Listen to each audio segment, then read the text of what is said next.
Friends, welcome back to our channel. 6ാം ക്ലാസ്സിലെ എല്ലാ കൂട്ടുകാർക്കും പുതിയൊരു വീഡിയോയിലേക്ക് സ്വാഗതം. ഇന്ന് നമ്മൾ നോക്കാൻ പോകുന്നത് 6ാം ക്ലാസ്സിലെ മാത്സിൻ്റെ രണ്ടാമത്തെ പാഠഭാഗമാണ്, ഒരു ഭിന്നം പല രൂപം എന്നുള്ളത്. അപ്പോൾ ഒന്നാമത്തെ പാഠഭാഗവും അതിലെ എല്ലാ ആക്ടിവിറ്റീസും നമ്മൾ അപ്ലോഡ് ചെയ്തിട്ടുണ്ടായിരുന്നു. ആവശ്യമായിട്ടുള്ള കൂട്ടുകാർ പോയി കാണുക. രണ്ടാമത്തെ ചാപ്റ്ററിലേക്ക് കിടക്കാം. എന്തൊക്കെയാണ് പഠിക്കാനുള്ളത്, എന്തൊക്കെയാണ് ഇതിലെ പ്രവർത്തനങ്ങൾ എന്ന് നോക്കാം. ഓക്കെ, അപ്പോൾ രണ്ടാമത്തേത് ഒരു ഭിന്നം പല രൂപം എന്നുള്ളതാണ് നമ്മുടെ പാഠഭാഗത്തിൻ്റെ പേര്. അംശവും ഛേദവും അളവുകളുടെ ഭാഗങ്ങളെ ഭിന്നസംഖ്യകളായി എഴുതുന്നത് 5ാം ക്ലാസ്സിൽ കണ്ടല്ലോ. അപ്പോൾ നമ്മൾ ഇതിൻ്റെ ഏകദേശം ഒരു ഇൻട്രൊഡക്ഷനും കാര്യങ്ങളൊക്കെ എന്താണ് ഭിന്നം എന്നുള്ളതൊക്കെ 5ാം ക്ലാസ്സിൽ പഠിച്ചിട്ടുണ്ട്. അപ്പോൾ എന്തായാലും നമുക്ക് ഇവിടെ ആദ്യം അതെന്താണെന്നൊന്ന് ഓർമ്മപ്പെടുത്താം. ഇപ്പോൾ ഇതൊരു വൃത്തം അല്ലേ, ഇതൊരു വൃത്തമാണ്.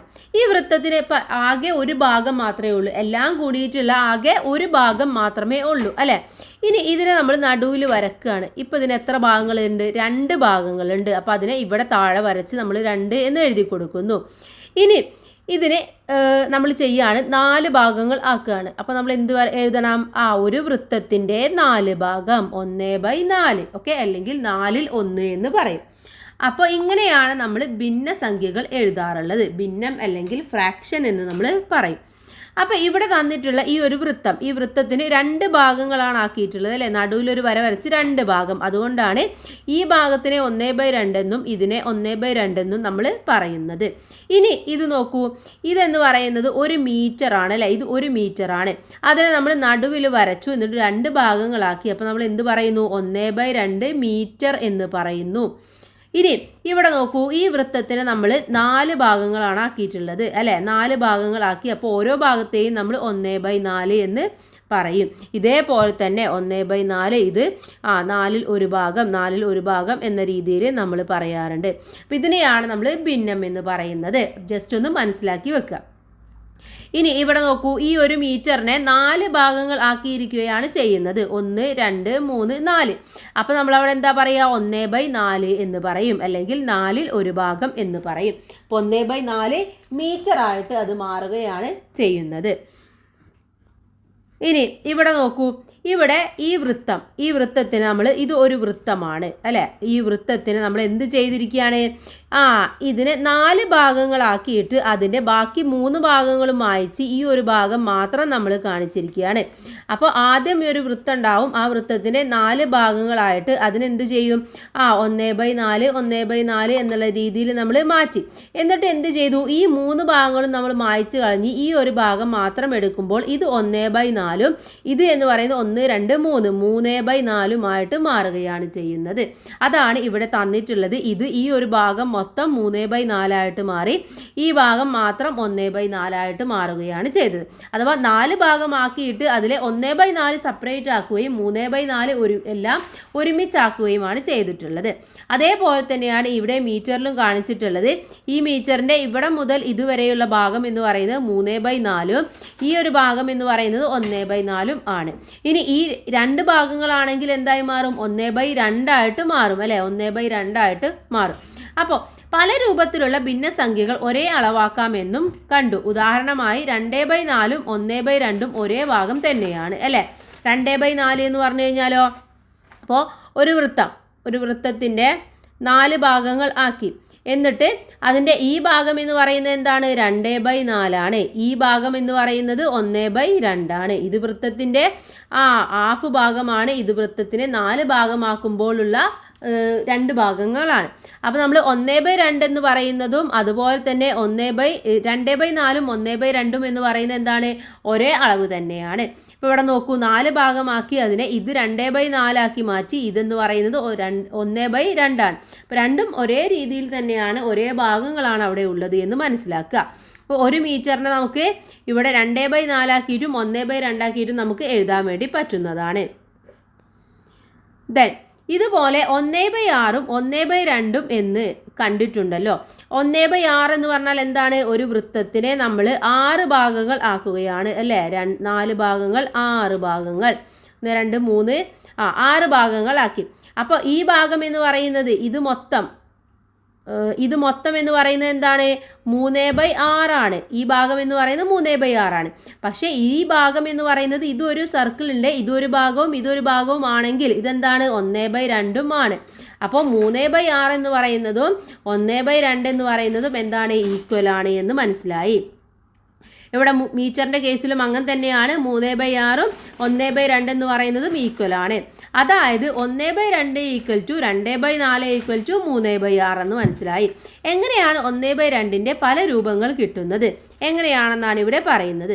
ഒരു വസ്തുവിനെയോ അളവിനെയോ 2 സമഭാഗങ്ങളാക്കിയാൽ ഓരോന്നും മുഴുവനും എന്തായിട്ട് മാറും, 1/2 ആയിട്ട് മാറും അല്ലേ. ഇപ്പോൾ ഇതൊരു സർക്കിൾ ആണെങ്കിൽ അതിനെ ഹാഫ് ആക്കി കഴിഞ്ഞാൽ എന്തായാലും എന്തായി മാറും, 1/2 ആയിട്ട് മാറും. ഇനി 2 സമഭാഗങ്ങളിൽ ഓരോന്നിനെയും വീണ്ടും 2 സമഭാഗങ്ങളാക്കിയാൽ എന്തായിട്ട് മാറും, അത് 2 × 2 4 സമഭാഗങ്ങളായിട്ട് മാറും. 1, 2, 3, 4 സമഭാഗങ്ങളായിട്ട് മാറും. മുഴുവൻ്റെ 1/2 ഭാഗം കിട്ടാൻ ഇവയിൽ 2 എണ്ണം എടുക്കാനാണ് പറഞ്ഞിട്ടുള്ളത്. അപ്പോൾ എന്ത് ചെയ്യണം, ഇതിനെ ഇങ്ങനെ എടുത്തു കഴിഞ്ഞാൽ 1/2 കിട്ടും. മാത്രമല്ല ഇതിനെ 4 ഭാഗങ്ങളാക്കിയിട്ടുള്ളതിനെ 2/4 കിട്ടും. അപ്പോൾ 1/2 എന്ന് പറയുന്നത് എന്താണ്, 2/4 സമമാണ്, രണ്ടും ഈക്വൽ ആണ് എന്ന് അർത്ഥം. ഇനി 2 സമഭാഗങ്ങളിൽ ഓരോന്നിനെയും 3 ഭാഗങ്ങൾ ആക്കുകയാണ്. ഓക്കെ, അപ്പോൾ ഇവിടെ 3 ഭാഗങ്ങളാക്കുമ്പോൾ എന്ത് സംഭവിക്കും, ഈ 1/2 എന്നുള്ള ഇത് അല്ലേ, ഇതിന് 1/2, ഇത് 1/2 ആണ്. ഇനി ഈ മുകളിലത്തെ ഈ ഭാഗത്തിനെ നമ്മൾ എന്ത് ചെയ്യാണ്, 3 ഭാഗങ്ങളാക്കി മാറ്റുകയാണ് അല്ലേ, 1, 2, 3. അപ്പോൾ എന്തായിട്ട് മാറി ഇത്, ഇത് ആകെ മൊത്തം 3/6 ആയിട്ട് മാറും അല്ലേ. ഈ ഭാഗത്തും 3 എണ്ണം വരും. അപ്പം 3/6 ആയിട്ട് മാറുകയാണ്. അഥവാ 2 × 3 6 ഭാഗങ്ങളായിട്ട് മാറും.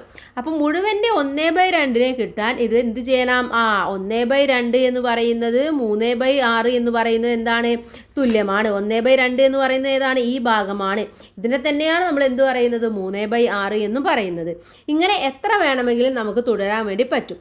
ഉദാഹരണമായിട്ട് 2 സമഭാഗങ്ങളിൽ ഓരോന്നിനെയും 50 ഭാഗങ്ങളാക്കുകയാണെങ്കിൽ അവിടെ എന്താണ്, 2 × 50 എന്ന് പറയുന്നത് 100 ആയിട്ട് മാറും അല്ലേ. അപ്പോൾ 1/2 ഭാഗം കിട്ടാൻ എന്ത് ചെയ്യണം, 1/2 എന്ന് പറയുന്ന മറ്റൊരു രൂപമായിരിക്കും. അതിൻ്റെ മറ്റൊരു രൂപം എന്ന് പറയുന്നതാണ് 50/100 എന്ന് പറയുന്നത്. അഥവാ അതെങ്ങനെയാണെന്ന് ചോദിച്ചു കഴിഞ്ഞാൽ, ഇപ്പോൾ ഒരു സർക്കിളാണ്. ഓക്കെ, ഈ സർക്കിളിനെ നമ്മൾ എന്ത് ചെയ്യാണ്, ഈ 1/2 ഇതായിട്ട് മാറി അല്ലേ, 1/2 ആയിട്ട് മാറി. ഇനി ഇതിനെ നമ്മൾ എന്ത് ചെയ്യാണ്, 50 ഭാഗങ്ങളാക്കുകയാണ്. ഇങ്ങനെ വരച്ച് 50 വരകൾ വരച്ച് കറക്റ്റായിട്ട് 50 എണ്ണം കിട്ടും. അപ്പം മേലെ 50 എണ്ണം കിട്ടും, താഴെ 50 എണ്ണം കിട്ടും. അപ്പം ടോട്ടൽ 100 എണ്ണം കിട്ടും. മേലുള്ളത് എത്രയാണ്, 50 ആയിരിക്കും. അപ്പോൾ 1/2 എന്ന് പറയുന്നത് 50/100 തുല്യമാണ് എന്ന് അർത്ഥം. മനസ്സിലായില്ലേ, ക്ലിയർ അല്ലേ. ഇനി മുകളിലെ സംഖ്യയായ 50 എന്ന സമഭാഗങ്ങൾ എടുത്തു എന്നതിനെയും എന്നിട്ട് ഇവിടെ എന്ത് ചെയ്യാണ്, ഇവിടെ നമ്മൾ എഴുതുകയാണ്. ഇപ്പോൾ 50/100 എന്ന് എഴുതുകയാണ്. ഓക്കെ, 50/100. ഇങ്ങനെയാണെങ്കിൽ ഇവിടെ 100 എന്ന സംഖ്യയെ 50/100ൻ്റെ ഛേദമായിട്ടാണ് പറയുന്നത്. അഥവാ ഭാഗത്തിന് അംശം എന്നും പറയുന്നുണ്ട്. അപ്പോൾ ഇവിടെ 100 എന്ന് പറയുന്നത് എന്താണ്, ഇത് എന്ന് പറയുന്നത് നമ്മൾ പറയുന്ന പേര് ഛേദം എന്നുള്ളതാണ്. ഓക്കെ, ഛേദം അല്ലെങ്കിൽ ഡിനോമിനേറ്റർ എന്ന് പറയും. ഇവിടെ 50 എന്ന് പറയുന്നത് എന്താണ്, അംശം അല്ലെങ്കിൽ നമ്മൾ ന്യൂമറേറ്റർ എന്ന് പറയുന്നു. അപ്പോൾ ഇവിടെ 50നെ അംശമെന്നും അതുപോലെ തന്നെ 100നെ ഛേദം ഡിനോമിനേറ്റർ എന്നും പറയാറുണ്ട്. ഇനിയിപ്പോൾ 1/2 ആണെങ്കിൽ ഇവിടെ 1 എന്ന് പറയുന്നത് അംശവും 2 എന്ന് പറയുന്നത് ഛേദവുമാണ്. ഇനി 1/2 എന്ന ഭിന്ന സംഖ്യയുടെ പല രൂപങ്ങളാണ് ഇവിടെ താഴെ കൊടുത്തിട്ടുള്ളത്. ഏതൊക്കെയാണ്, 1/2, 2/4, 3/6, 4/8. ഇതെങ്ങനെയാണെന്ന് നമുക്ക് ജസ്റ്റ് ഒന്ന് പറഞ്ഞു തരാം. ഇപ്പോൾ 1/2 അല്ലേ, അതിൻ്റെ അടുത്തതെന്ന് പറയുന്നത് 1 കഴിഞ്ഞാൽ നമുക്ക് എന്ത് ചെയ്യാം, അതിന് 2 ഭാഗങ്ങൾ ആക്കാം. അപ്പോൾ ഈ 2ൻ്റെ കൂടെ നമ്മൾ എന്ത് ചെയ്യണം, വീണ്ടും 2 മൾട്ടിപ്ലൈ ചെയ്യണം. അപ്പോൾ എത്രയായി, 4 എന്ന് കിട്ടും. അടുത്തതെന്ന് പറയുന്നത് 3 ഭാഗങ്ങളാക്കി കഴിഞ്ഞാൽ ഇവിടെ ഛേദം എന്ന് പറയുന്നത് എത്രയായിരിക്കും, ഛേദം എന്ന് പറയുന്നത് 4ൻ്റെ കൂടെ 2 മൾട്ടിപ്ലൈ ചെയ്യുക, എത്രയാണ്, 6 എന്ന് കിട്ടും. ഇനി അടുത്തതെന്ന് പറയുന്നത് 4 ഭാഗങ്ങളാക്കുക. അപ്പോൾ അവിടെ ഛേദം എന്ന് പറയുന്നത് 8 ആയിരിക്കും. 6ൻ്റെ കൂടെ 2 മൾട്ടിപ്ലൈ ചെയ്യുക, അപ്പോൾ 8 എന്ന് കിട്ടും. അപ്പോൾ ഇവയാണ് ഛേദങ്ങൾ എന്ന് പറയുന്നത്. ഏതൊക്കെയാണ്, 2, 4, 6, 8 എന്നിങ്ങനെ. ഇതൊക്കെ എന്ന് പറയുന്നത് എന്താണ്, 2, 4, 6, 8 എന്ന് പറയുന്നത് 2ൻ്റെ മൾട്ടിപ്ലിക്കേഷൻ ആണ് അല്ലേ, ഗുണിതങ്ങളാണ്. ഇനി അംശമായിട്ട് വരുന്നത് 1, 2, 3, 4 എന്നിങ്ങനെ 2 അഥവാ എണ്ണൽ സംഖ്യകൾ ആയിരിക്കും. ഇനി 1/3ൻ്റെ കാര്യം നോക്കാം. 1/3 ആകുമ്പോൾ എങ്ങനെ വരും, 1/3 ആദ്യം വരും. അടുത്തതെന്ന് പറയുന്നത് 2/3ൻ്റെ കൂടെ 2 മൾട്ടിപ്ലൈ ചെയ്യുക, എത്രയാണ്, 3 × 2 എന്ന് പറയുന്നത് 6. അപ്പോൾ 2/6 എന്ന് വരും. ഇനി അടുത്തതോ 3 ഡിവൈഡഡ് ബൈ എത്ര വരും, 3ൻ്റെ അടുത്ത ഗുണിതം ഏതാണ്? 3, 6, 9 വരും അല്ലേ. ഇനി അടുത്തതെന്ന് പറയുന്നത് 4 ഡിവൈഡഡ് ബൈ 9 കഴിഞ്ഞ് കഴിഞ്ഞാൽ പിന്നെ അടുത്തത് ഏതാണ്? 9 കഴിഞ്ഞ് കഴിഞ്ഞാൽ അടുത്തതായിട്ട് വരുന്നത് 12 ആണ്. അപ്പോൾ 4/12 എന്ന് വരും. ഓക്കെ, അപ്പോൾ 2ൻ്റെ ഇതാവുമ്പോൾ നമ്മൾ 2 മൾട്ടിപ്ലിക്കേഷൻ ചെയ്യുക, 3ൻ്റേതാവുമ്പോൾ 3 മൾട്ടിപ്ലിക്കേഷൻ ചെയ്യുക. അഥവാ 1/3ൻ്റെ കൂടെ 3 മൾട്ടിപ്ലൈ ചെയ്ത് 6 കിട്ടും. 6ൻ്റെ കൂടെ 3 മൾട്ടിപ്ലൈ ചെയ്യുമ്പോൾ 9 കിട്ടും. പിന്നെ 9ൻ്റെ കൂടെ 3 മൾട്ടിപ്ലൈ ചെയ്യുമ്പോൾ 12 കിട്ടും. അങ്ങനെ ഇത് പോവും. ഓക്കെ, ഇനി അടുത്തത് നോക്കാം. ഇവിടെ ഒരു സർക്കിളാണ്. ഓക്കെ, ആ സർക്കിളിനെ എന്ത് ചെയ്തിരിക്കുകയാണ്? 1, 2, 3, 4, 5, 6 ഭാഗങ്ങളാക്കി മാറ്റിയിരിക്കുകയാണ്. എന്നിട്ട് എന്ത് ചെയ്തു? ഈ 6 ഭാഗങ്ങളിൽ ഇതെന്ന് പറയുന്നത് എന്താണ്? ഇത് 2 ഭാഗമാണ് അല്ലേ. 6ലെ 2 ഭാഗമാണ്. അതിനെ നമ്മൾ എന്ത് പറയും? 2/6 എന്ന് പറയും. ഇനി അതല്ല, ഇതിനെ ഒരു ഭാഗമാക്കുകയാണെങ്കിൽ ഇതെന്താണ്? ഇത് ഒരു ഭാഗം, ഇത് മറ്റൊരു ഭാഗം, ഇത് മറ്റൊരു ഭാഗം. അപ്പോൾ ഇതെന്തായി? 3 ഭാഗങ്ങളാക്കിയിട്ട് മാറ്റുകയാണ് അല്ലേ. 1 ഭാഗം, 2 ഭാഗം, 3 ഭാഗം. അതിനെ നമ്മൾ എന്ത് പറയും? 1/3 എന്ന് പറയും. മനസ്സിലായില്ലേ? ഒന്നുകൂടെ ക്ലിയർ ആക്കി തരാം. ഇപ്പോൾ ഇതിലാകെ എത്ര ഭാഗങ്ങളുണ്ട്? 6 ഭാഗങ്ങളാണ് മൊത്തത്തിലുള്ളത് അല്ലേ. അപ്പോൾ 6 ഭാഗങ്ങൾ മൊത്തത്തിലുള്ളപ്പോൾ നമ്മൾ എന്ത് പറയും? ഈ സർക്കിളിൻ്റെ 1/6 ആണെന്ന് പറയും. മൊത്തത്തിലുള്ള ഭാഗം ഇത് 1/6 എന്ന് പറയും. ഇനി ഈ 2 ഭാഗങ്ങൾ നമ്മൾ എടുക്കുകയാണെന്ന് വെക്കുക. ഓക്കെ, ഈ ഭാഗം എടുക്കുകയാണ്. ഇതിലെ 1, 2 ഈ 2 ഭാഗങ്ങളും നമ്മൾ എടുക്കുകയാണ്. സെപ്പറേറ്റ് ആയിട്ട് എടുക്കുകയാണെങ്കിൽ ഇതെന്ന് പറയുന്നത് എന്താണ്? ഇത് 6ലെ 2 ഭാഗമാണ്, അഥവാ 2/6 ആണ്. അതാണ് ഇവിടെ എഴുതി തന്നിട്ടുള്ളത്. ഇനി ഇതിനെ നമ്മൾ എന്ത് ചെയ്യാണ്? 3 ഭാഗങ്ങളാക്കിയിട്ട് എടുക്കുകയാണെന്ന് വെക്കുക. ഓക്കെ, അഥവാ എന്ത് ചെയ്യാണ്? ഇതൊരു ഭാഗമായിട്ട് കൺസിഡർ ചെയ്യും. അതുപോലെ തന്നെ ഇത് ഒരു ഭാഗമായിട്ട് കൺസിഡർ ചെയ്യും. ഇതൊരു ഭാഗം. ഇപ്പോൾ ഇത് എത്ര ഭാഗങ്ങളായി മൊത്തം? ഇത് മൊത്തം 3 ഭാഗങ്ങളാണല്ലേ. ഇതൊരു ഭാഗം, ഇത് 2 ഭാഗം, ഇത് 3 ഭാഗം. അപ്പോൾ എന്താണ്? ഈ ഒരു ഭാഗത്തെ നമ്മൾ എങ്ങനെ എഴുതുക? ഈ ഒരു ഭാഗത്തെ നമ്മൾ 1/3 എന്ന് എഴുതും. അഥവാ 2/6 എന്ന് പറയുന്നതും 1/3 എന്ന് പറയുന്നതും തുല്യമാണ്. അപ്പോൾ 2/6 മീറ്റർ എന്ന് പറയുന്നത് ഇത്രയുള്ളതാണല്ലേ. അപ്പോൾ ഇതിനെ 3 ഭാഗങ്ങളാക്കുമ്പോൾ 2/6, 2/6. ഇനി 3 ആക്കുമ്പോൾ 1/3 എന്ന് പറയുന്നതും സെയിം ആണ്. ദെൻ ഇനി 1/3 ഭാഗത്തിനെ മറ്റേതെങ്കിലും രൂപത്തിൽ എഴുതാം. വൃത്തത്തെ 9 ഭാഗങ്ങളാക്കുകയാണ്. അതിൽ എത്ര ഭാഗങ്ങൾ എടുത്താൽ 1/3 ഭാഗം കിട്ടും? എത്ര ഭാഗങ്ങൾ എടുക്കേണ്ടി വരും നമുക്ക്? ഇതേപോലെ 3 ഭാഗങ്ങൾ 9 ആണ് എടുത്തിട്ടുള്ളത് അല്ലേ. അപ്പോൾ 9ലെ 1, 2, 3 ഭാഗങ്ങൾ എടുത്താലും 1/3 തുല്യമായി.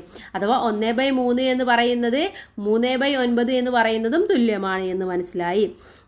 ഇനി ഇതുപോലെ 1 മീറ്ററിനെ 9 ഭാഗങ്ങളാക്കി 3 എണ്ണം എടുത്താൽ 1/3 എന്ന് കിട്ടും അല്ലേ. 9 ഭാഗങ്ങളാക്കിയിട്ട് അതിന് 3 ഭാഗം എടുത്തു കഴിഞ്ഞാലും ഇതേപോലെ 1/3 എന്നുള്ളത് കിട്ടും.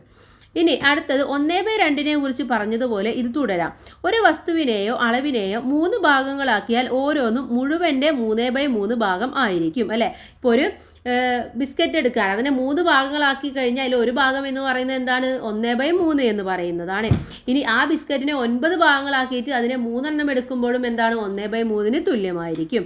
3 സമഭാഗങ്ങളിൽ ഓരോന്നിനെയും വീണ്ടും 2 സമഭാഗങ്ങളാക്കിയാൽ അഥവാ 3/2 എന്ന് പറയുന്നത് 6 ഭാഗങ്ങളാക്കുകയാണ് നമ്മൾ. അപ്പോൾ 6 ഭാഗങ്ങളാക്കുമ്പോൾ 1/3 ഭാഗം കിട്ടാൻ വേണ്ടിയിട്ട് എന്ത് ചെയ്താൽ മതി? ഇതിലെ 2 ഭാഗങ്ങൾ എടുത്തിട്ട് 2/3 എന്നാക്കിയാൽ മതി.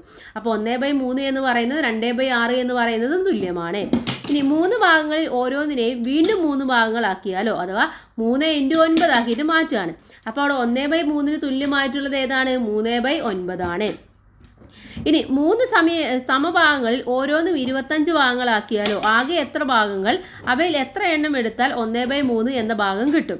അപ്പോൾ അങ്ങനെ നമ്മൾ നോക്കുകയാണെങ്കിൽ നമ്മൾ എന്താണ്? 1/3 ആദ്യം അതിൻ്റെ തുല്യമായിട്ടുള്ളതാണ് 2/6 എന്ന് പറയുന്നത്. പിന്നെ 3/9, പിന്നെ 4/12, പിന്നെ വരും 5/20 അങ്ങനെ വരുന്നതാണ്. ഓക്കെ, 20 അല്ല 15. ഓക്കെ, 5/15 എന്ന് വരും. ഇവയിലെ ഛേദങ്ങൾ എന്ന് പറയുന്നത് ഏതൊക്കെയാണ്? 3, 6, 9, 12 എന്നിവയുടെ ഛേദവും അതുപോലെ തന്നെ 1, 2, 3, 4 എന്നുള്ളത് 3ൻ്റെ അംശവുമാണ്. ഓക്കെ, ഇനി ചുവടെ പറയുന്ന ഭിന്നസംഖ്യകൾ കണ്ടുപിടിക്കാനാണ് നമ്മളുടെ അടുത്ത് പറഞ്ഞിട്ടുള്ളത്. അപ്പോൾ നമുക്ക് ഓരോന്നായിട്ട് നോക്കാം. 1/2ൻ്റെ 24 ഛേദമായ രൂപം എഴുതാനാണ് പറഞ്ഞിട്ടുള്ളത്. 1/2 എന്നതിൻ്റെ 24 ഛേദം എഴുതണം. അപ്പോൾ 1/2 അല്ലേ, അതിൻ്റെ ഛേദം എന്ന് പറയുന്നത് എത്രയായിരിക്കണം? 24. ഛേദം എന്ന് പറയുന്നത് എവിടെയാണ് വരേണ്ടത്? ഛേദം എന്ന് പറയുന്നത് താഴെയാണ് വരേണ്ടത്. അപ്പോൾ അതിൻ്റെ അംശമാണ് നമ്മൾ കണ്ടുപിടിക്കേണ്ടത്. അപ്പോൾ നമ്മൾ എന്ത് ചെയ്യണം? ഈ 24നെ നമ്മൾ എന്തുകൊണ്ട് ഹരിക്കണം? 2 കൊണ്ട് ഹരിക്കണം. ഈ 2 കൊണ്ട് നമ്മൾ ഹരിച്ചു നോക്കുക. അപ്പോൾ എത്ര ഉത്തരം കിട്ടും? 2ൽ ഒരു തവണ പോവും അല്ലേ? ഒരു തവണ പോവും. 2 4 2 തവണ പോവും. ദെൻ 4 0. അപ്പോൾ 12 എന്ന് കിട്ടും അല്ലേ? എന്നിട്ട് നമ്മൾ എന്ത് ചെയ്യണം? ഈ 12നെ ഈ 1 കൊണ്ടാണ് നമ്മൾ ഗുണിക്കേണ്ടത്. അപ്പോൾ 12നെ നമ്മൾ 1 കൊണ്ട് ഗുണിച്ചാൽ നമുക്ക് എത്രയാണ് ഉത്തരം കിട്ടുക? 12 തന്നെ ഉത്തരമായിട്ട് വരും. അപ്പോൾ 12 ഡിവൈഡഡ് ബൈ 24 എന്ന് വരുന്നതാണ്. 24 12 ഭാഗം. ഇനി രണ്ടാമത്തെ ചോദ്യം എന്ന് പറയുന്നത് 1/2ൻ്റെ 24 അംശമാണ് കാണേണ്ടത്. 1/2ൻ്റെ അംശമാണ് 24 വരേണ്ടത്. അപ്പോൾ അംശം എന്ന് പറയുന്നത് മുകളിൽ 24 ആയിരിക്കണം, താഴെയുള്ളത് നമ്മൾ കണ്ടുപിടിക്കണം. അപ്പോൾ നമ്മൾ എന്ത് ചെയ്താൽ മതി? 24നെ 2 കൊണ്ട് ഗുണിച്ചാൽ മതി. ഓക്കെ, 24 ഇൻറ്റു 2 ചെയ്താൽ മതി. അപ്പോൾ ഉത്തരമായിട്ട് 48 എന്ന് കിട്ടും. അപ്പോൾ 48നെ നമ്മൾ 1 കൊണ്ട് ഗുണിക്കുക. അപ്പോൾ എത്രയാണ്? 48 തന്നെ. അപ്പോൾ 24 ഡിവൈഡഡ് ബൈ 48 എന്ന് വരും. ഇനി മൂന്നാമത്തത് നോക്കാം. മൂന്നാമത്തത് 1/3ൻ്റെ ഛേദം എന്ന് പറയുന്നത് എത്രയാണ്? 24 തന്നിട്ടുണ്ട്. അംശമാണ് നമ്മൾ കണ്ടുപിടിക്കേണ്ടത്. അപ്പോൾ നമ്മൾ നേരത്തെ ചെയ്ത പോലെ തന്നെ ചെയ്യാം. നമുക്ക് 24നെ എന്ത് ചെയ്യാം? 3 കൊണ്ട് ഹരിച്ചു നോക്കാം. 24 ഹരിക്കണം 3 എത്രയാണ് ഉത്തരം കിട്ടുന്നത്? 24 8 തവണയാണ് പോകുന്നത് അല്ലേ? 24 8 തവണ പോകും. ഇനി ഈ 8നെ നമ്മൾ എന്ത് ചെയ്യണം? ഈ 1 കൊണ്ട് ഗുണിക്കണം. ഓക്കെ, അപ്പോൾ 8നെ 1 കൊണ്ട് ഗുണിച്ചാൽ 8 എന്ന് തന്നെ കിട്ടും. അപ്പോൾ 8 ഡിവൈഡഡ് ബൈ 24 എന്ന് നമുക്ക് ഉത്തരം കിട്ടും. ഇനി അടുത്തതായിട്ട് നമ്മൾ നോക്കാനുള്ളത് ഇതാണ്. 1/3ൻ്റെ 24 അംശമായിട്ടാണ് വരേണ്ടത്. ഓക്കെ, 24 എന്ത് ചെയ്യണം? അംശമായിട്ട് വരണം. അംശം എന്ന് പറയുമ്പോൾ മുകളിൽ വരണം. അപ്പോൾ അതിൻ്റെ ഛേദമാണ് നമ്മൾ കണ്ടുപിടിക്കേണ്ടത്. അപ്പോൾ നമ്മൾ എന്ത് ചെയ്താൽ മതി? 24നെ 3 കൊണ്ട് ഗുണിച്ചാൽ മതി. ഓക്കെ, 24 ഇൻറ്റു 3 ചെയ്യുക. എത്രയാണ് 24 ഇൻറ്റു 3 എന്ന് പറയുന്നത്? 72 എന്ന് കിട്ടും. അപ്പോൾ 24 ഡിവൈഡഡ് ബൈ 72 ആണ്. 72നെ 1 കൊണ്ട് ഗുണിക്കുമ്പോൾ 72 തന്നെ ഉത്തരം കിട്ടും. ഇനി അടുത്തത് അഞ്ചാമത്തേതാണ്. അഞ്ചാമത്തേൽ വരുന്നത് ഏതാണ്? 1/4ൻ്റെ ഇതാണ്. ഓക്കെ, ഇവിടെ എഴുതാം. 1/4ൻ്റെ 100 എന്ന് പറയുന്നത് അംശമായിട്ടാണ് വരേണ്ടത്. 100 എന്ന് പറയുന്നത് അംശമായിട്ട് വരണം. അപ്പോൾ അതിൻ്റെ ഛേദം എത്രയായിരിക്കും? നമ്മൾ ചെയ്യേണ്ടത് എന്താണ്? 100 ഇൻറ്റു 4 ചെയ്യണം. 100 ഇൻറ്റു 4 എന്ന് പറഞ്ഞാൽ 400. അപ്പോൾ അംശം ഛേദം എന്ന് പറയുന്നത് 400 ആയിരിക്കും. അംശം എന്ന് പറയുന്നത് 100 ആയിരിക്കും. ഇനി 1/4ൻ്റെ 3 വ്യത്യസ്ത രൂപങ്ങൾ എഴുതാനാണ് പറഞ്ഞിട്ടുള്ളത്. ഏതൊക്കെ വരും? ആദ്യം വരുന്നത് 1/4 തന്നെയാണ് അല്ലേ? 1/4 എന്ന് വരും. ഇനി അടുത്തതായിട്ട് വരുന്നത് ഏതാണ്? അംശം എന്ന് പറയുന്നത് 2 വരും. ഇനി 4നെ നമ്മൾ എന്ത് ചെയ്യണം? 4 കൊണ്ട് ഗുണിക്കണം. അപ്പോൾ 8 എന്ന് കിട്ടും. അടുത്തത് അംശം 3 ആയിട്ട് വരും. 8നെ 4 കൊണ്ട് ഗുണിക്കുക. അപ്പോൾ 12 എന്ന് കിട്ടും. ഇനി അടുത്തതെന്ന് പറയുന്നത് 4 അംശം വരും. ഛേദം എന്ന് പറയുന്നത് 12 ഇൻറ്റു 4 ചെയ്യണം. 16 എന്ന് കിട്ടും. അപ്പോൾ 1/4, 2/8, 3/12, 4/16. അപ്പോൾ 3 വ്യത്യസ്ത രൂപങ്ങൾ കിട്ടിയില്ലേ? ഓക്കെ, അപ്പോൾ ഒന്നും ചെയ്യേണ്ട, വേറെ നിങ്ങളൊരു കാര്യം ചെയ്താൽ മതി. മേലത്തെ എണ്ണൽ സംഖ്യകൾ പോലെ 1 2 3 4 അങ്ങനെ എഴുതി പോവുക. താഴെ 4 8 12 16 എന്നുള്ള 4ൻ്റെ ഗുണിതങ്ങളും എഴുതുക. ഓക്കെ, മനസ്സിലായി എന്ന് വിചാരിക്കുന്നു. നമുക്ക് നെക്സ്റ്റ് പേജ് നോക്കാം. അടുത്തത് ചുവടെ പറയുന്ന സംഖ്യാജോഡികളുടെ ഒരേ ഛേദമുള്ള 3 രൂപം കണക്കാക്കാനാണ് പറഞ്ഞിട്ടുള്ളത്. ഓക്കെ, അപ്പോൾ അത് നമുക്ക് ചെയ്തു നോക്കാം. ആദ്യമുള്ളത് 1/2 1/3 ആണ്. അപ്പോൾ നമ്മൾ എന്ത് ചെയ്യണം? ഈ ഛേദങ്ങൾ തമ്മിൽ ഒന്ന് ഗുണിച്ചു നോക്കുക. അപ്പോൾ 2 ഇൻറ്റു 3 എന്ന് പറയുന്നത് 6 എന്ന് കിട്ടും. ഓക്കെ, അപ്പോൾ 6 വരുന്ന രീതിയിലാണ് നമ്മൾ എഴുതേണ്ടത്. ഇപ്പോൾ 2 ഇൻറ്റു 3 എന്ന് പറയുന്നത് നമുക്ക് 6 എന്ന് കിട്ടി അല്ലേ? അപ്പോൾ നമുക്കിവിടെ ഓരോന്ന് ഇവിടെ ചെയ്ത് നോക്കാം. ഒന്നാമത്തേതാണ് ഇവിടെ ചെയ്യുന്നത്. 2 ഇൻറ്റു 3 എന്ന് പറയുന്നത് നമുക്ക് 6 എന്ന് കിട്ടി. ഇനി നമുക്ക് എന്ത് ചെയ്യണം? ഇത് ഓരോന്നിലും നമുക്ക് അപ്ലൈ ചെയ്യണം. അഥവാ 1/2 എന്നുള്ളതിൽ നമ്മൾ എന്ത് ചെയ്യണം? അടുത്തത് നമ്മൾ കണ്ടുപിടിക്കണം അല്ലേ? അപ്പോൾ ഇവിടെ ഛേദം എന്ന് പറയുന്നത് നമുക്ക് കിട്ടി 6 ആണെന്ന് കിട്ടി. ഇനി നമുക്ക് കണ്ടുപിടിക്കേണ്ടത് എന്താണ്? അംശമാണ് കണ്ടുപിടിക്കേണ്ടത്. അതിനെന്ത് ചെയ്യണം? ഈ 6നെ നമ്മൾ എന്ത് ചെയ്യണം? 2 കൊണ്ട് ഡിവൈഡ് ചെയ്യണം. 6 ഡിവൈഡഡ് ബൈ 2 എത്രയാണ്? 3 6 0 അല്ലേ? അപ്പോൾ നമുക്ക് അടുത്ത സംഖ്യ എന്ന് പറയുന്നത് എത്രയാണ് കിട്ടിയിട്ടുള്ളത്? 3/6 എന്ന് കിട്ടി അല്ലേ? ഇനി ഇതിൻ്റെ അടുത്തതും കൂടെ നമുക്ക് കണ്ടുപിടിക്കണം. അപ്പോൾ 6 കഴിഞ്ഞാൽ ഇതിൻ്റെ അടുത്ത മൾട്ടിപ്ലിക്കേഷനായിട്ട് വരുന്നത് 6 ഇൻറ്റു 2 എന്ന് പറയുന്നത് എത്രയാണ്? 6 ഇൻറ്റു 2 എന്ന് പറയുന്നത് 12. അപ്പോൾ 12 ഛേദമായിട്ട് വരുന്ന രീതിയിലായിരിക്കണം. അപ്പോൾ അതിന് നമ്മൾ എന്ത് ചെയ്യണം? 12നെ നമ്മൾ 2 കൊണ്ട് ഡിവൈഡ് ചെയ്യുക. അപ്പോൾ നമുക്ക് എത്ര കിട്ടും?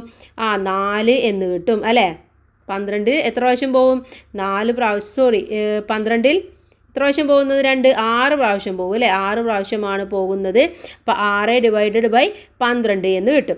ഇനി ഇതിൻ്റെ അടുത്തതും കൂടെ കണ്ടുപിടിക്കണം. അതിന് നമ്മൾ എന്ത് ചെയ്യണം? 12 × 2 ചെയ്യണം. അപ്പോൾ എത്രയാണ്? 24 കിട്ടി. അപ്പോൾ അടുത്ത ഛേദം എന്ന് പറയുന്നത് 24 ആണ്. 24 നമ്മൾ എന്ത് ചെയ്യണം? നമ്മൾ 2 കൊണ്ട് ഡിവൈഡ് ചെയ്യുക. 24 ഡിവൈഡഡ് ബൈ 2 ചെയ്ത് നോക്കുക. എത്രയാണ് 24 2 കൊണ്ട് ഡിവൈഡ് ചെയ്യുമ്പോൾ നമുക്ക് കിട്ടുക? എത്രയാണ് കിട്ടുക? 2ൽ ഒരു തവണ പോവും, 4 2 തവണ പോവും. സോ 12. അപ്പോൾ അടുത്തതെന്ന് പറയുന്നത് 12 ഡിവൈഡഡ് ബൈ 24. ഇനി ഇതിപ്പോൾ നമ്മൾക്ക് കിട്ടിയിട്ടുള്ളത് 1/2 കിട്ടിയത് അല്ലേ. ഇനി അടുത്തത് നമ്മൾ നോക്കേണ്ടത് ഏതാണ്? 1/3 ആണ് നോക്കേണ്ടത്. 1/3 അടുത്തതായിട്ട് വരേണ്ട ഛേദം 6 ആണ്. അപ്പോൾ നമ്മൾ എന്ത് ചെയ്യണം? 6നെ 3 കൊണ്ട് ഡിവൈഡ് ചെയ്യണം. 6 ഡിവൈഡഡ് ബൈ 3 ചെയ്ത് നോക്കുക. എത്രയാണ് 6 ഡിവൈഡഡ് ബൈ 3 എന്ന് പറയുന്നത്? 6ൽ എത്ര പ്രാവശ്യം 3 പോവും? 2 പ്രാവശ്യം പോവും. അപ്പോൾ 2 ഡിവൈഡഡ് ബൈ 6 എന്ന് വരും. ഇനി അടുത്ത ഛേദമായിട്ട് വരേണ്ടത് 12 ആണ്. അപ്പോൾ 12നെ നമ്മൾ എന്ത് ചെയ്യുക? 6 കൊണ്ട് ഡിവൈഡ് ചെയ്യുക. 3 കൊണ്ട് ഡിവൈഡ് ചെയ്യുക. 12 ഡിവൈഡഡ് ബൈ 3 ചെയ്ത് നോക്കുക. എത്രയാണ്? 4 പ്രാവശ്യമാണ് 12 പോകുന്നത്. അപ്പോൾ 4 എന്ന് കിട്ടും. ഇനി അടുത്തത് നമുക്ക് 24 കിട്ടേണ്ടത്. 24 ഛേദമായി വരണമെങ്കിൽ 24നെ നമ്മൾ 3 കൊണ്ട് ഡിവൈഡ് ചെയ്യണം. 24നെ 3 കൊണ്ട് ഡിവൈഡ് ചെയ്ത് എത്രയാണ് കൂട്ടുകാരെ വരുന്നത്? 8 എന്ന് വരും അല്ലേ. 24 × 3 എന്ന് പറയുന്നത് 8 ആണ്. അപ്പോൾ 8/24 എന്ന് വരും. ക്ലിയർ അല്ലേ? ഇനി നമുക്ക് രണ്ടാമത്തേത് നോക്കാം. ഓക്കെ, റെഡി അല്ലേ? ജസ്റ്റ് ഒന്ന് നോക്കിക്കോളൂ. എന്തെങ്കിലും ഇതുണ്ടെങ്കിൽ ജസ്റ്റ് കമൻറ്റ് ചെയ്യുക. ഇനി രണ്ടാമത്തേതാണ് നമ്മൾ നോക്കാൻ വേണ്ടി പോകുന്നത്. ഇതിലെ 2 ആണ്. സെക്കൻഡ് എന്ന് പറയുന്നത് ഇവിടെ 1/2 1/4 അപ്പോൾ നമ്മൾ എന്ത് ചെയ്യണം? 2 × 4 ആദ്യം ചെയ്ത് നോക്കണം. ഓക്കെ, 2 × 4 എത്രയാണ്? 2 × 4 എന്ന് പറയുന്നത് 8 എന്ന് വരും. അപ്പോൾ 1 8 ഛേദമായിട്ട് വരണം. അടുത്തതായിട്ട് വരേണ്ടത് എത്രയാണ്? 8 × 2 ആണ് വരേണ്ടത്. 8 × 2 എന്ന് പറയുമ്പോൾ 16 വരും. ഇനി അടുത്തതെന്ന് പറയുന്നത് നമ്മൾ എന്ത് ചെയ്യണം? 16 × 2 ചെയ്യണം. 16 × 2 എന്ന് പറഞ്ഞാൽ 32. അപ്പോൾ ഇതൊക്കെയാണ് ഛേദമായിട്ട് ഇവിടെ വരേണ്ടത്. ഇനി നമുക്ക് ഓരോന്നായിട്ട് എടുക്കാം. 1/2 അടുത്ത ഛേദം 8 ആയിട്ട് വരണം. അപ്പോൾ എന്ത് ചെയ്യണം? 8ൽ എത്ര പ്രാവശ്യം 2 പോവും എന്നാണ് നമ്മൾ നോക്കേണ്ടത്. എത്ര പ്രാവശ്യം പോവും? 2 4 തവണ പോവും. അപ്പോൾ 4/8 എന്ന് കിട്ടും. ഇനി അടുത്ത ഛേദം എന്ന് പറയുന്നത് 16 ആണ്. 16ൽ 8 എത്ര പ്രാവശ്യം പോകും കൂട്ടുകാരെ? 8 തവണ പോകും അല്ലേ. ഇനി അടുത്ത് വരേണ്ടത് 32 ആണ്. 32ൽ എത്ര പ്രാവശ്യം പോകും എന്നാണ് നമ്മൾ നോക്കേണ്ടത്. എത്ര പ്രാവശ്യം പോകും ചെയ്ത് നോക്കണോ? ജസ്റ്റ് ഒന്ന് ചെയ്ത് നോക്കാം അല്ലേ. 32ൽ 2 1 2 ബാക്കി 1 12 12ൽ 6 പ്രാവശ്യം. അപ്പോൾ 16 പ്രാവശ്യമാണ് പോകുന്നത്. ഇനി അടുത്ത സംഖ്യ എടുക്കാം. 1/4 എന്നുള്ളതാണ് എടുക്കേണ്ടത് അല്ലേ. 1/4 എടുത്ത് അടുത്ത ഛേദമായിട്ട് 8 വരണം. അപ്പോൾ 1/4 8ൽ എത്ര പ്രാവശ്യം 4 പോവും? എത്ര പ്രാവശ്യം പോവും? എത്ര പ്രാവശ്യം? 2 പ്രാവശ്യം പോകും അല്ലേ. അപ്പോൾ 2/8 എന്ന് വരും. അടുത്തതെന്ന് പറയുന്നത് 16 ആണ്. 16ൽ എത്ര പ്രാവശ്യം പോകും? 4 പ്രാവശ്യം പോകും. ഇനി അടുത്തതെന്ന് പറയുന്നത് 32 ആണ്. 32ൽ എത്ര പ്രാവശ്യം പോകും? 8. എത്ര പ്രാവശ്യം പോണത്? 6 തവണ അല്ലേ. അപ്പോൾ 6/32 എന്ന് വരും. ഓക്കെ, അപ്പോൾ ഇങ്ങനെയാണ് ഇത് ചെയ്യേണ്ടത്. ഇനി നമുക്ക് മൂന്നാമത്തേത് നോക്കാം. മൂന്നാമത്തേതെന്ന് പറയുന്നത് 1/3 1/4 ആണല്ലേ. അപ്പോൾ ആദ്യം നമ്മൾ എന്ത് ചെയ്യണം? 3 × 4 ചെയ്ത് നോക്കണം. ഓക്കെ, 3 × 4 എന്ന് പറയുന്നത് എത്രയാണ്? 3 × 4 12 ആണ്. ഇനി അടുത്ത് ചെയ്യേണ്ടത് 12 × 2 ആണ്. 12 × 2 എന്ന് പറയുന്നത് 24 ആണ്. 24 × 2 എന്ന് പറയുന്നതോ 48 എന്ന് വരും അല്ലേ. ഇനി നമുക്ക് ഓരോന്നായിട്ട് അപ്ലൈ ചെയ്യാം. ആദ്യത്തേത് 1/3 എന്നുള്ളതാണ്. 1/3 അടുത്ത ഛേദമായിട്ട് വരേണ്ടത് ഏതാണ്? 12 വരണം അല്ലേ. അപ്പോൾ 12 നമ്മൾ എന്ത് ചെയ്യണം? 3 കൊണ്ട് ഡിവൈഡ് ചെയ്യുക. എത്ര കിട്ടുന്നത്? 12 ഡിവൈഡഡ് ബൈ 3 എന്ന് പറയുന്നത് 12നെ 3 കൊണ്ട് ചെയ്യുമ്പോൾ 4 കിട്ടും അല്ലേ. 4. അപ്പോൾ അടുത്ത് കിട്ടി 4/12 എന്ന് കിട്ടി. അടുത്ത ഛേദമായിട്ട് വരേണ്ടത് 24 ആണ്. 24ൽ എത്ര പ്രാവശ്യം പോവും? നമ്മുടെ 3 24ൽ പോകുന്നത് 8 തവണയാണല്ലേ. 8 എന്ന് കിട്ടി. അടുത്തത് 48 അപ്പോൾ നമ്മൾ എന്ത് ചെയ്യണം? 48 ഡിവൈഡഡ് ബൈ 3 ചെയ്ത് നോക്കുക. എത്ര കിട്ടും? 4 ഒരു തവണ പോവും, 3 ബാക്കി 18, 18ൽ 6 പ്രാവശ്യം പോവും. അപ്പോൾ 16 ഡിവൈഡഡ് ബൈ 48 എന്ന് കിട്ടി. ഇനി അടുത്ത സംഖ്യ എന്ന് പറയുന്നത് 1/4 ആണ്. 1/4 അടുത്ത ഛേദം 12 വരണം. 12ൽ എത്ര പ്രാവശ്യം 4 പോവും കൂട്ടുകാരെ? 4 തവണ പോകും അല്ലേ. ഇനി അടുത്തതെന്ന് പറയുന്നത് 24 ആണ്. 24ൽ എത്ര പ്രാവശ്യം പോകും? 8 തവണ പോകും.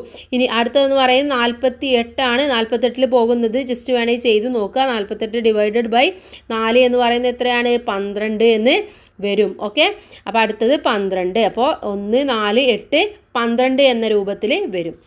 ഓക്കെ, ഇനി അടുത്ത നാലാമത്തെ ചോദ്യമാണ് നമുക്ക് ചെയ്തു നോക്കാനുള്ളത്. അടുത്തത് 1/3 10, 100, 1000 എന്നിങ്ങനെയുള്ള ഏതെങ്കിലും ഛേദമായ രൂപമുണ്ടോ? കാരണം പറയാനാണ് പറഞ്ഞിട്ടുള്ളത്.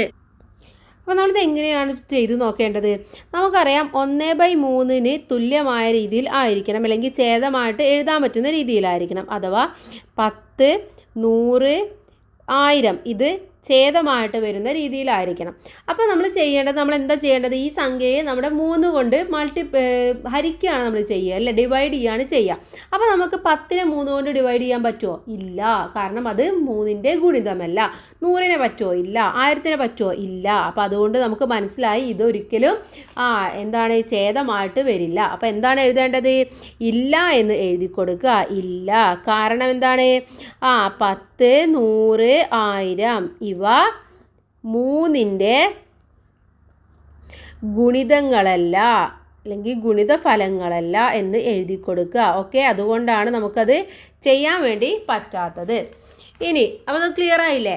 ഇനി അടുത്തത് മറ്റൊരു കണക്കാണ്. 2/3 പല രൂപങ്ങൾ എങ്ങനെ കണക്കാക്കാം? ഒരു വസ്തുവിനെയോ അളവിനെയോ 3 ഭാഗങ്ങളാക്കിയതിൽ 2 എണ്ണം ചേർന്നതാണല്ലോ 2/3 എന്ന് പറയുന്നത് അല്ലേ? ശരിയാണല്ലേ. ഇപ്പോൾ നമ്മൾ ഒരു ചതുരം വരക്കുകയാണെന്ന് വിചാരിക്കാം. ഇതിനെ 3 ഭാഗങ്ങൾ ആക്കിയിട്ടുണ്ട്. ഈ 3 ഭാഗങ്ങളിൽ ഈ 2 ഭാഗം നമ്മൾ എടുക്കുകയാണ്. ഈ 2 ഭാഗങ്ങളും കൂടെ ഒരുമിച്ച് എടുക്കുമ്പോഴാണ് നമ്മൾ അതിന് 2/3 എന്ന് പറയുന്നത്. ഇപ്പോൾ 1 മീറ്റർ ഉണ്ടെങ്കിൽ അതിനെ 1, 2, 3 അല്ലേ, 3 ഭാഗങ്ങളാക്കുകയാണ്. പക്ഷേ ഈ 2 ഭാഗങ്ങൾ ഒരുമിച്ച് എടുക്കുമ്പോഴാണ് 2/3 എന്നത് കണക്കാക്കുന്നത്. ഇനി 3 സമഭാഗങ്ങളിൽ ഓരോന്നിനെയും 2 ഭാഗങ്ങളാക്കിയാലോ? അപ്പോൾ 3 സമഭാഗങ്ങളുണ്ട്, അതിലെന്ത് ചെയ്യാണ്? 2 ഭാഗങ്ങളാക്കുകയാണ്. അപ്പോൾ ആകെ എത്ര ഭാഗങ്ങളുണ്ടായിരിക്കും? ഇപ്പോൾ ഇവിടെ നോക്കൂ, 6 ഭാഗങ്ങൾ. 1, 2, 3, 4, 5, 6 ഭാഗങ്ങളുണ്ട്. ഇതിനെന്ത് ചെയ്യാണ്? ഇതിലെ 2 ഭാഗങ്ങൾ നമ്മൾ എടുക്കുകയാണ്. ബാക്കി എത്ര ഭാഗങ്ങളാണ് ഉണ്ടാവുക? 4 ഭാഗങ്ങളാണ് ഉണ്ടാവുക. അപ്പോൾ നമുക്ക് എന്ത് ചെയ്യാൻ പറ്റും? അതിൻ്റെ 4/6 എന്ന് നമുക്കതിനെ പറയാൻ വേണ്ടി പറ്റും. മീറ്ററിൻ്റെ കേസ് പറയുകയാണെങ്കിൽ മീറ്ററിന് എന്താണ്? ഒരു മീറ്ററിനെ 6 ഭാഗങ്ങളാക്കി. അതിലെ 4 ഭാഗങ്ങൾ നമ്മൾ എടുത്തു കഴിഞ്ഞാൽ പിന്നെ എന്താണ്? 4/6 ആയിട്ട് മാറുകയാണ് ചെയ്യുന്നത്. ഇനി അടുത്തത് നോക്കൂ, ആകെ 3 × 2 എന്ന് പറയുന്നത് എത്രയാണ്? 6 സമഭാഗങ്ങളാണ് അവിടെ ഉള്ളത് അല്ലേ. നേരത്തെ എടുത്ത 2 വലിയ സമഭാഗങ്ങൾ ഇപ്പോൾ 2 × 2 4 ചെറിയ സമഭാഗങ്ങളായിട്ട് മാറി. അതായത് മൊത്തം ഭാഗങ്ങളുടെ എണ്ണം 2 മടങ്ങായപ്പോൾ എടുത്ത ഭാഗങ്ങളുടെ എണ്ണവും 2 മടങ്ങാവുകയാണ് ചെയ്തത്. ഓക്കെ, അഥവാ 2/3 എന്ന് പറയുന്നത് എന്താണ്? അതിൻ്റെ ഡബിളാണ് 4/6 എന്ന് പറയുന്നത് അല്ലേ. അതിൻ്റെ ഇരട്ടിയാണ് 4/6 എന്ന് പറയുന്നത്. അപ്പോൾ ഇതേപോലെ തന്നെയാണ് 3 × 3 എന്ന് പറയുന്നത് 9 ആണ്. അപ്പോൾ ആദ്യം എടുത്ത 2 സമഭാഗങ്ങൾ 2 × 3 എന്ന് പറയുന്നതിൻ്റെ 6 സമഭാഗങ്ങളായിട്ട് മാറുകയാണ് ചെയ്യുന്നത്. അതായത് മൊത്തം ഭാഗങ്ങളുടെ എണ്ണം 3 മടങ്ങായപ്പോൾ എടുത്ത ഭാഗങ്ങളുടെ എണ്ണവും 3 മടങ്ങായിട്ട് മാറും. അപ്പോൾ 2/3 രൂപങ്ങളിലെല്ലാം ഛേദം 3ൻ്റെ ഗുണിതങ്ങളായിട്ടാണ് വരിക.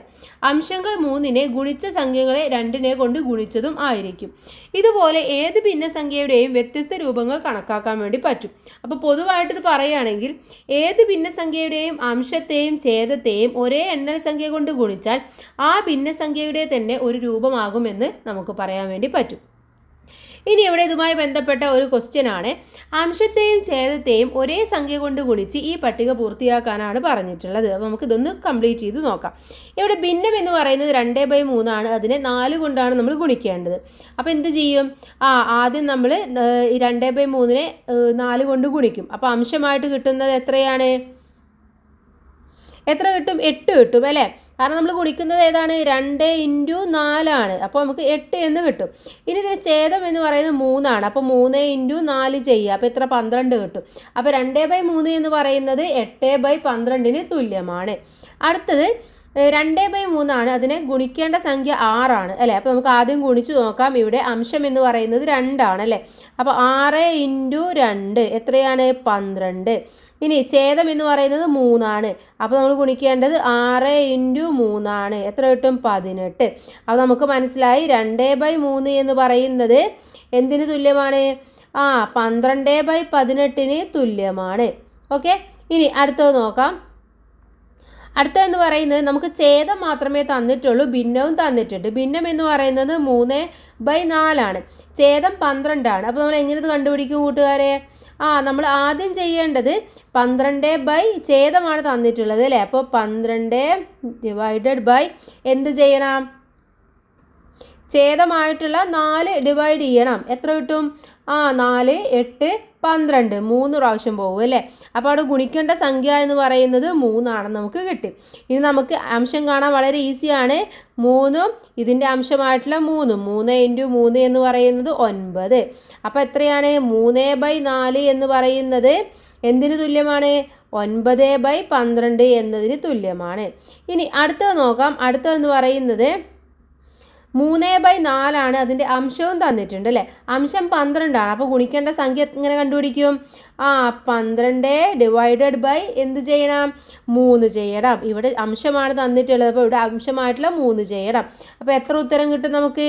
3, 6, 9, 12 4 അല്ലേ. 4 തവണയാണ് പോകുന്നത്, അപ്പോൾ ഗുണിക്കേണ്ട സംഖ്യ 4. ഇനി എന്ത് ചെയ്യണം? ഛേദം കണ്ടുപിടിക്കണം. അതിന് നമ്മൾ ഇവിടുത്തെ ഛേദമായിട്ടുള്ള 4ഉം ഈ ഗുണിക്കേണ്ട സംഖ്യയായിട്ടുള്ള 4ഉം കൂടെ ഗുണിക്കുക. ഓക്കെ, അപ്പോൾ എത്ര കിട്ടും? 16. അപ്പോൾ നമുക്ക് മനസ്സിലായി 3/4 എന്ന് പറയുന്നത് എന്തിന് തുല്യമാണ്? 12/16 തുല്യമാണ്. ഓക്കെ, അപ്പോൾ ഇതേപോലെയാണ് ഇത് ചെയ്യേണ്ടത്. വളരെ സിമ്പിളാണ്. ഇനി അടുത്തത് നോക്കൂ. മറ്റൊരു തരം കണക്ക് നോക്കാം. 10/15 എന്ന ഭിന്നസംഖ്യയെ അംശവും ഛേദവും ചെറുതാക്കി മറ്റൊരു രൂപത്തിൽ എഴുതാം. എങ്ങനെയാണ് എഴുതേണ്ടത്? ഇവിടെ 10ഉം 15ഉം പോകുന്നത് ഏത് ഗുണിതത്തിലാണെന്ന് നോക്കുക. 5ൻ്റെ ഗുണിതത്തിൽ പോകുന്നുണ്ട് അല്ലേ. അഥവാ 5 × 2 എന്ന് പറയുന്നത് 10. അതുപോലെ 15 പോകുന്നത് 5 × 3. അതായത് 2നെയും 3നെയും ഒരേ സംഖ്യ ആയിട്ടുള്ള 5 കൊണ്ട് ഗുണിച്ച് കിട്ടാവുന്നതാണ് 10ഉം 15ഉം. അപ്പോൾ മുകളിൽ കണ്ടതനുസരിച്ച് നമുക്ക് എന്ത് എഴുതാൻ വേണ്ടി പറ്റും? 5/15 എന്ന് പറയുന്നത് 2/3 തുല്യമാണെന്ന് നമുക്ക് എഴുതാൻ വേണ്ടി പറ്റും. ഇനി 18/24 ഇതുപോലെ എഴുതുന്നത് എങ്ങനെയാണ്? അപ്പോൾ 18ഉം 24ഉം കൂടി പോകുന്നത് ഏതിലാണ്? നമുക്ക് 2 × 9 അല്ലേ. 2ൻ്റെ ഗുണിതത്തിൽ പോകും. അപ്പോൾ 2 × 9 എന്ന് പറയുന്നത് 18. 24 ആണെങ്കിൽ 2 × 12. അപ്പോൾ നമ്മൾ എന്ത് ചെയ്യുക? ഈ 9ഉം 12ഉം കൂടെ എടുക്കുക. അപ്പോൾ നമുക്ക് എന്ത് എഴുതാൻ പറ്റും? 9/12 എന്ന് പറയുന്നത് എന്തിന് തുല്യമാണ്?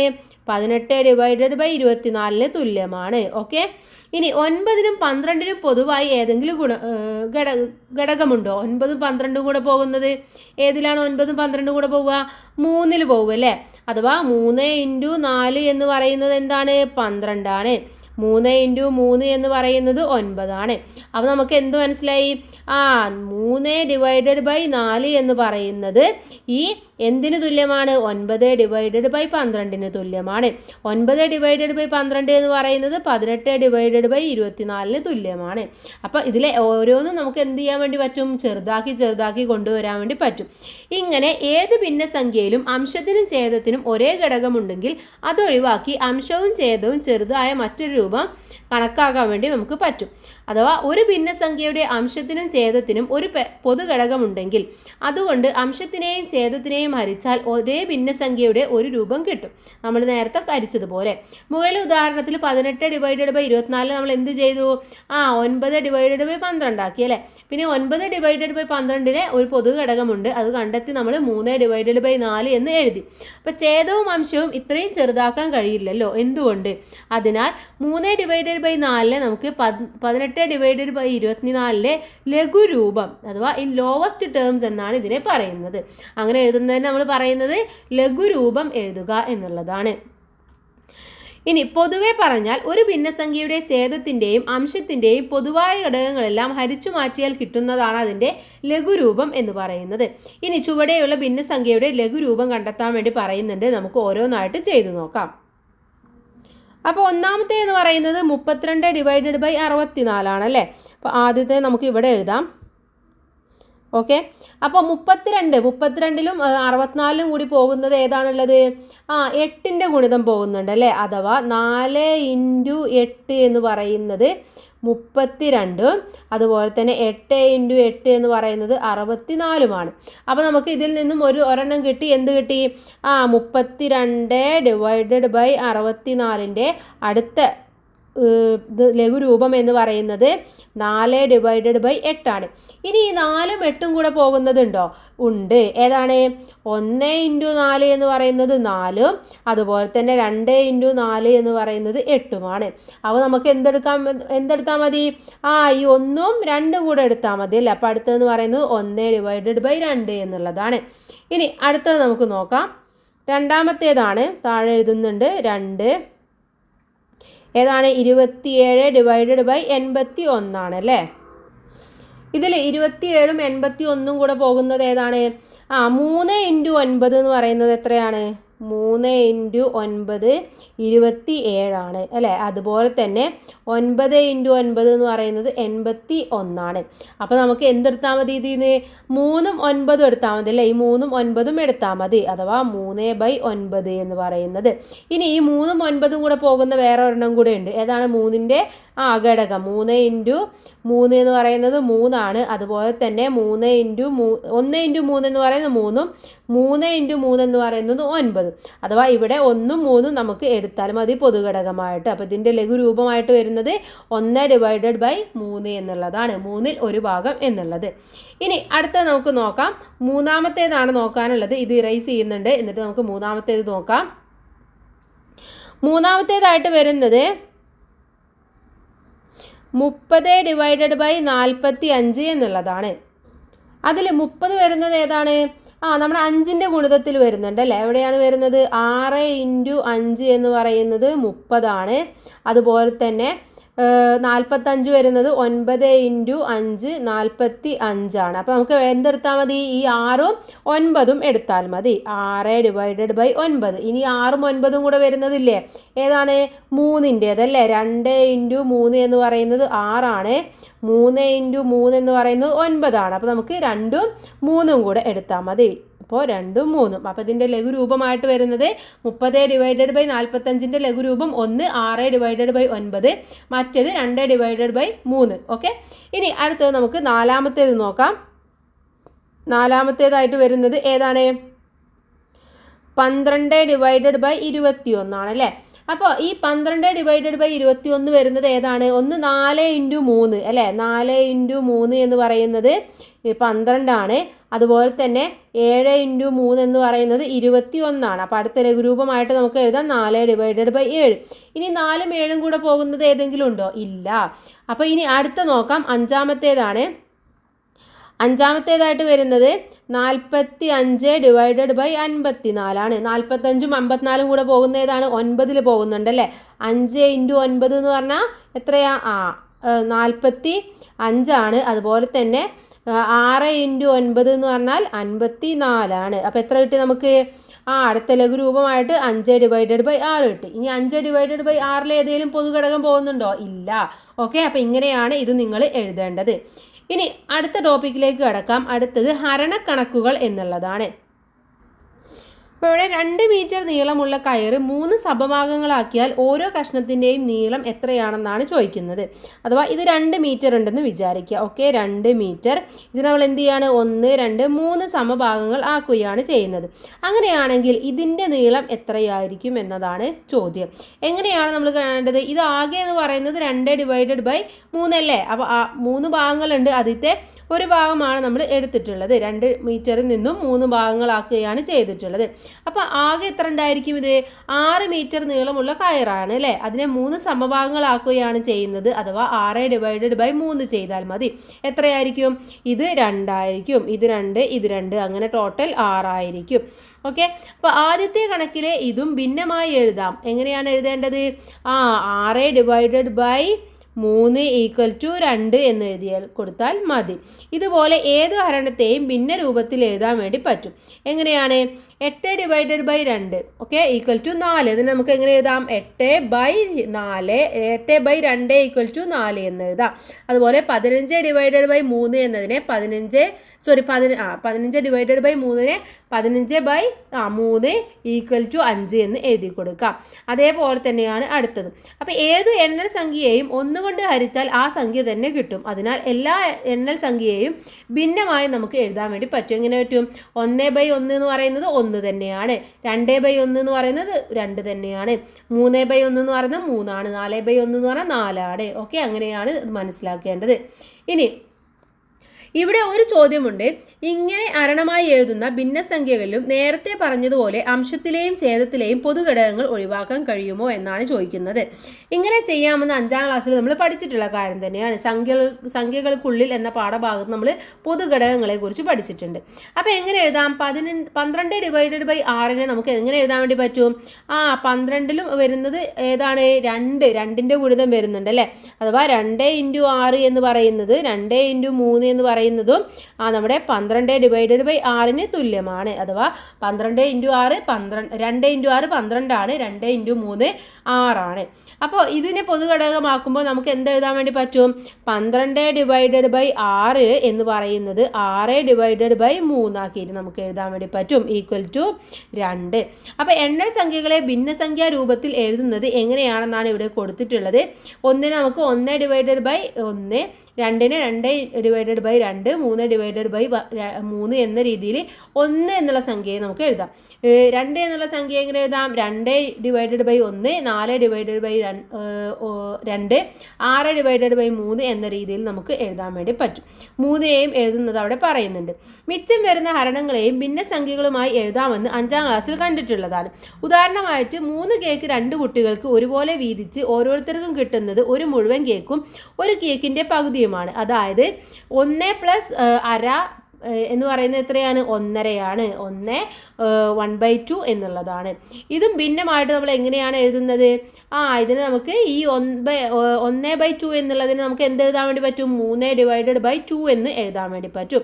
3/2. ഇനി ഇത്തരം ഭിന്നസംഖ്യകളിലും നേരത്തെ പറഞ്ഞതുപോലെ അംശത്തിലെയും ഛേദത്തിലെയും പൊതുഘടകങ്ങൾ ഒഴിവാക്കാൻ കഴിയുമോ? ഇപ്പോൾ 6 കേക്ക് 4 കുട്ടികൾക്ക് ഒരുപോലെ വീതിച്ചാൽ ഓരോരുത്തർക്കും എത്ര വീതം കിട്ടുമെന്നാണ് പറയുന്നത്? ഓരോരുത്തർക്കും ഒരു കേക്ക് വീതം കൊടുത്തു കഴിഞ്ഞാൽ 2 കേക്ക് മിച്ചമുണ്ടായിരിക്കും അല്ലേ. അപ്പോൾ ഇത് ഓരോന്നും പകുതിയാക്കിയാൽ 4 കഷ്ണം ഓരോന്നും ഒരു കഷ്ണത്തിൻ്റെ 1/2 ആയിരിക്കും. ഓക്കെ, അപ്പോൾ 2 ഉള്ളത്, അഥവാ 4 പേരാണുള്ളത്. അപ്പോൾ 6 കേക്ക് ഉണ്ട്, 6 കേക്ക് ടോട്ടൽ ഉണ്ട്. അപ്പോൾ ഓരോരുത്തർക്കും ഓരോന്നും കൊടുത്താൽ 2 ബാക്കി ഉണ്ടായിരിക്കും അല്ലേ. ഈ 2 എന്ത് ചെയ്യാണ്? നമ്മൾ ഹാഫ് ആൻഡ് ഹാഫ് ആക്കിയിട്ട് കൊടുക്കുകയാണ്. അപ്പോൾ 4 പീസായില്ലേ, 1 പീസ്, 2 പീസ്, 3 പീസ്, 4 പീസ്, അങ്ങനെ ഓരോരുത്തർക്കും കൊടുക്കും. അപ്പോൾ ഓരോരുത്തർക്കും കിട്ടുന്ന പീസ് എത്രയാണ്? ഇതെന്ന് പറയുന്നത് ഇതിൻ്റെ 1/2 ആണല്ലേ, 1/2 കൂടെ കിട്ടും. അപ്പോൾ അവർക്ക് 1 കിട്ടി, 1/2 കിട്ടി അല്ലേ. ഒരു കേക്കും കിട്ടി, പിന്നെ 1/2 കിട്ടി. അപ്പോൾ 1.5 കേക്ക് അവർക്ക് മൊത്തം കിട്ടി എന്ന് പറയാം അല്ലേ. ഈ കഷ്ണങ്ങളും ഓരോന്നും വീതിച്ചു കഴിഞ്ഞാൽ ഓരോരുത്തർക്കും 1/2 അഥവാ 1.5 കേക്ക് കിട്ടി. ഇനി ഇത് മറ്റൊരു വിധത്തിലും കാണാം. 6 കേക്ക് 4 കുട്ടികൾക്ക് വീതിക്കാൻ കുട്ടികളെ 2 പേർ വീതമുള്ള 2 കൂട്ടങ്ങളാക്കി ഓരോ കൂട്ടത്തിനും 3 കേക്ക് വീതം കൊടുത്താൽ മതി അല്ലേ. അപ്പോൾ എന്താണ്? 4 കുട്ടികളാണുള്ളത്, ഓരോരുത്തർക്കും 3 കേക്ക് വീതം ഒരു ഗ്രൂപ്പിന് ഒരു ഗ്രൂപ്പിന് 3 കേക്ക് കൊടുത്തു കഴിഞ്ഞാൽ 6 കേക്ക് കഴിയും. ഓരോ കൂട്ടത്തിലും 2 കുട്ടികൾ ഓരോ കേക്ക് വീതം കൊടുത്തു കഴിഞ്ഞാൽ 1 കേക്ക് മിച്ചം വരും അല്ലേ. ഇനി ഓരോ കൂട്ടത്തിലും മിച്ചം വരുന്ന ഒരു കേക്കും പകുതിയാക്കി വീതിച്ചാൽ ഓരോരുത്തർക്കും 1.5 കേക്ക് വീതം തന്നെ വീണ്ടും കിട്ടും. ഇവിടെ കണ്ടത് എന്താണ്? 6/4 അല്ലേ. 4 കുട്ടികളാണ് അവിടെ ഉള്ളത്, 4 കുട്ടികളാണുള്ളത്, 6 കേക്കാണുള്ളത്. അതിനെ 6/4 അതിനെന്ത് ചെയ്തു? 3/2 ആക്കിയിട്ട് കൊടുത്തു, 1.5 ആക്കിയിട്ട് കൊടുത്തു. അഥവാ 3/2 എന്ന് പറഞ്ഞാൽ 1.5, 1/2 ആണ് 3/2 എന്ന് പറഞ്ഞാൽ. ഇനി മറ്റൊരു കണക്ക് നോക്കിയാൽ 33 ലിറ്റർ പാല് 12 പേർക്ക് ഒരുപോലെ വീതിച്ചാൽ ഓരോരുത്തർക്കും എത്ര ലിറ്റർ പാല് വീതം കിട്ടും? 33ഉം 12ഉം കൂടെ പോകുന്നത് ഏതിലാണ് നമ്മൾ ആദ്യം നോക്കണം അല്ലേ. അപ്പോൾ 33 എന്ന് പറഞ്ഞു കഴിഞ്ഞാൽ എന്താണ്? 3 × 13 എന്നതാണ് 33 എന്ന് പറഞ്ഞാൽ. 12 എന്ന് പറഞ്ഞാൽ 3 × 4 ആണ്. അപ്പോൾ കഴിഞ്ഞ കണക്കിൽ അവസാനം ചെയ്തതുപോലെ ഇങ്ങനെ ആലോചിക്കാം. എന്ത് ചെയ്യുക? 12 ആളുകളെ 4 പേർ വീതമുള്ള 3 കൂട്ടങ്ങളാക്കുക. ഓക്കെ, അപ്പോൾ ഓരോ കൂട്ടത്തിലും 11 ലിറ്റർ വീതം കൊടുക്കുക. ഓരോ കൂട്ടത്തിലുള്ളവർക്ക് 4 പേർക്ക് അവർക്ക് കിട്ടിയ 11 ലിറ്റർ വീതിച്ചെടുക്കുമ്പോൾ ഓരോരുത്തർക്കും 11/4 അല്ലേ വീതം ലിറ്റർ കിട്ടും. അഥവാ ഈ 33/12 നമ്മൾ എന്ത് ചെയ്തു? 11/4 ആക്കിയിട്ട് കുറക്കുകയാണ്, ലഘൂകരിക്കുകയാണ് ചെയ്തിട്ടുള്ളത്. ഇനി 11/4 പൂർണ്ണസംഖ്യയും ഭിന്നസംഖ്യയുമായി പിരിച്ചെഴുതുന്നത് എങ്ങനെ എഴുതാം നമുക്ക്? 11 = 4 × 2 + 3 അല്ലേ. 4 × 2 എന്നുള്ള 2 കൂട്ടങ്ങളും 3 ആയിട്ടുള്ള സെപ്പറേറ്റും. ഇനി മിച്ചം വരുന്ന 3നെയും 4നെയും ഇങ്ങനെ എഴുതാം. എങ്ങനെ എഴുതാം? 3/4 എന്ന് എഴുതാം. അഥവാ ഇതിന് എത്ര കിട്ടിയിട്ടുണ്ടായിരിക്കും? 11 പേർക്ക് തുല്യമായിട്ട് കൊടുത്തു കഴിഞ്ഞാൽ അവിടെ 2ഉം 2 1/2 കിട്ടിയിട്ടുണ്ടായിരിക്കും അല്ലേ. അതായത് ഓരോരുത്തർക്കും 3/4 ലിറ്റർ പാല് വീതം കിട്ടിയിട്ടുണ്ടായിരിക്കും. പൊതുവെ പറഞ്ഞാൽ ഇത്തരം ഭിന്നസംഖ്യകളിലും അംശത്തിലും ഛേദത്തിലുമുള്ള പൊതുഘടകങ്ങൾ ഒഴിവാക്കിയാൽ അതേ ഭിന്നസംഖ്യയുടെ വേറെ രൂപം നമുക്ക് കിട്ടും. മറ്റൊരു വിധത്തിൽ പറഞ്ഞാൽ മിച്ചം വരുന്ന ഹരണങ്ങളെയും ഭിന്നസംഖ്യകളായി എഴുതുമ്പോൾ അംശത്തിലെയും ഛേദത്തിലെയും പൊതുഘടകങ്ങൾ ഒഴിവാക്കുകയും ചെയ്യാം. ഓക്കെ, അപ്പോൾ ഇതേപോലെ നമുക്ക് എഴുതാൻ വേണ്ടി പറ്റും. ഇനി ഇതിലെ ചോദ്യങ്ങളിലേക്ക് കടക്കാം. നമുക്ക് 20 ലിറ്റർ വെള്ളം ഒരുപോലെയുള്ള 8 കുപ്പികളിൽ നിറച്ചു. ഓരോ കുപ്പിയിലും എത്ര ലിറ്റർ വെള്ളമുണ്ട് എന്നാണ് ചോദ്യം. അപ്പോൾ ഇവിടെ ബോട്ടിലിൻ്റെ എണ്ണം എന്ന് പറയുന്നത് എത്രയാണ്? എമൗണ്ട് ഓഫ് വാട്ടർ, വെള്ളം എന്ന് പറയുന്നത് എത്രയാണ്? 20 ആണ് അല്ലേ. 20 ലിറ്റർ ആണ്. നമുക്ക് ഇവിടെ ആൻസർ എഴുതാം. ഒന്നാമത്തേതാണ്. ആകെ 20 ലിറ്റർ ആണ് ഉള്ളത്. ഇനി ഇത് എത്ര കുപ്പികളിൽ നിറക്കണം? 8 കുപ്പികളിൽ നിറക്കണം. അഥവാ 20/8 ആണ്. ഇനി ഇതിനെ നമുക്ക് എന്ത് ചെയ്യാൻ വേണ്ടി പറ്റും? 20 എന്ന് പറഞ്ഞാൽ അതിൽ കോമൺ ആയിട്ട് വരുന്ന 5 × 4 ചെയ്യാൻ വേണ്ടി പറ്റും അല്ലേ. 5 × 4. 8 എന്ന് പറയുന്നതോ 2 × 4. അപ്പോൾ അത് പൊതുഘടകമായിട്ട് 4ൻ്റെ ഗുണിതം വരും. ഇനി ഈ 4ഉം ഈ 4ഉം കൂടെ വെട്ടിപ്പോവും. അപ്പോൾ എത്രയായി? 5/2 ആയിട്ട് മാറി. ഇനി ഈ 5/2 എന്ന് പറയുന്നത് എത്രയാണ് കൂട്ടുകാരെ? അത് നമുക്ക് കാണണമെങ്കിൽ 5/2 ചെയ്ത് നോക്കുക. എത്ര പോവും? 2 പോവും, 4 വരും, ബാക്കി 1. അഥവാ 1/2 ആണ്. അപ്പോൾ ഇവിടെ 2 കിട്ടി. അതിൽ നിന്ന് നമ്മൾ എഴുതേണ്ടത് 2ഉം 1/2 അഥവാ 2.5 ലിറ്റർ ആണെന്ന് കണക്ക്. ഇനി അടുത്തത് 140 സെൻറ്റിമീറ്റർ നീളമുള്ള കയറാണ്. ഓക്കെ, ഒരേ നീളമുള്ള 16 കഷ്ണങ്ങളായി മുറിച്ചു. ഓരോ കഷ്ണത്തിൻ്റെയും നീളം എത്രയാണെന്നാണ് ചോദിച്ചിട്ടുള്ളത്. അപ്പോൾ ഇവിടെ നമ്മൾ മനസ്സിലാക്കേണ്ടത് 140 സെൻറ്റിമീറ്റർ ഉള്ള നീളമുള്ള കയറാണ്. അപ്പോൾ നിങ്ങൾ എഴുതേണ്ടത് കയറിൻ്റെ നീളം എന്ന് എഴുതാൻ 140 സെൻറ്റിമീറ്റർ, കഷ്ണങ്ങൾ എത്ര?